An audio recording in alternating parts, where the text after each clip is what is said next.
Hey everyone, we will discuss financial accounting versus cost accounting today, considering certain bases for comparison. So the first basis is purpose. Okay, so what is the requirement of financial accounting? Means financial accounting यहाँ पे क्या purpose सर्व करते हैं. ठीक है, तो financial accounting का sole purpose होता है to provide the results about the business activities to the internal as well as external users.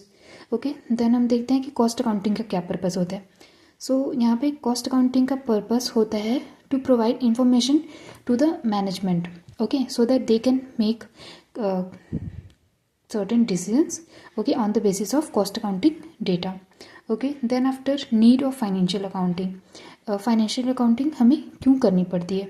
ठीक है, तो ये है हमारी कंपनीज एक्ट की रिक्वायरमेंट एंड इनकम टैक्स की भी रिक्वायरमेंट है, इसलिए ये फाइनेंशियल अकाउंटिंग हमको करनी पड़ती है. ठीक है, देन आता है कॉस्ट अकाउंटिंग की नीड.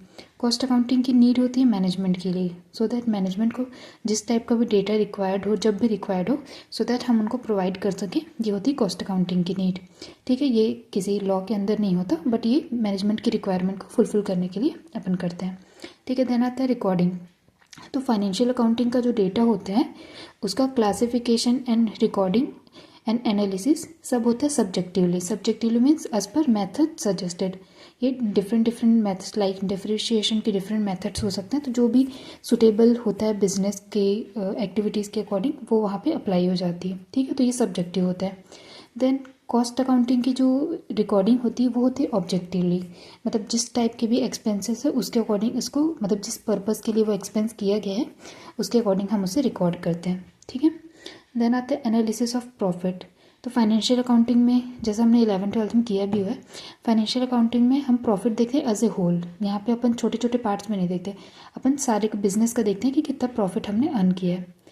वर्सेस यहाँ पे होता है कॉस्ट अकाउंटिंग में क्या होता है कि यहाँ पे प्रॉफिट हम देखते हैं जिस टाइप के भी हम अगर एक जॉब लेवल पे देखना चाहें तो उस तरीके से भी देख सकते हैं, प्रोसेस के बेसिस पे भी देख सकते हैं, जिस टाइप की भी रिक्वायरमेंट है उसके अकॉर्डिंग हम प्रॉफिट यहाँ पे देख सकते हैं. देन आता है आपका अकाउंटिंग पीरियड. तो फाइनेंशियल अकाउंटिंग जो होता है वो एक डेफिनेट पीरियड के लिए होता है. ठीक है, लाइक अकाउंटिंग पीरियड होता है हमारे यहाँ पे अप्रैल से लेकर के मार्च तक के, तो उसके अकॉर्डिंग हम सारे रिकॉर्ड्स वगैरह मेंटेन करते हैं. लेकिन कॉस्ट अकाउंटिंग में ऐसा कोई पर्टिकुलर पीरियड नहीं होता. यहाँ पे जब भी मैनेजमेंट को रिक्वायर्ड है, लेट से मैनेजमेंट को रिक्वायर है 2 मंथ्स का डेटा, अगर वो देखना चाहते हैं कि लास्ट 2 मंथ्स में किस टाइप की एनालिसिस है, तो उस टाइप की आपको प्रोवाइड करनी पड़ेगी. तो ऐसा कोई सर्टन उसमें पीरियड नहीं होता, ये मैनेजमेंट की रिक्वायरमेंट के अकॉर्डिंग होता है. देन आता है आपका स्टॉक वैल्यूएशन. ठीक है, तो स्टॉक वैल्यूएशन फाइनेंशियल अकाउंटिंग में हम क्या कंसिडर करते हैं कि cost and net realisable value whichever is lower, but in cost accounting cost stock is always valued at cost. ठीक है, then last basis of comparison is relative efficiency. Okay, so financial accounting do not reveal the relative efficiency of each department or section.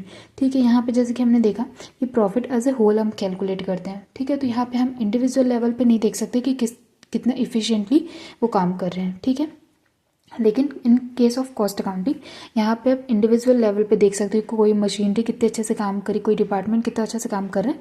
आप जिस भी level पे देखना चाहो आप compare कर सकते हो. ठीक है, सो ये होता है difference between financial accounting and cost accounting. Thank you.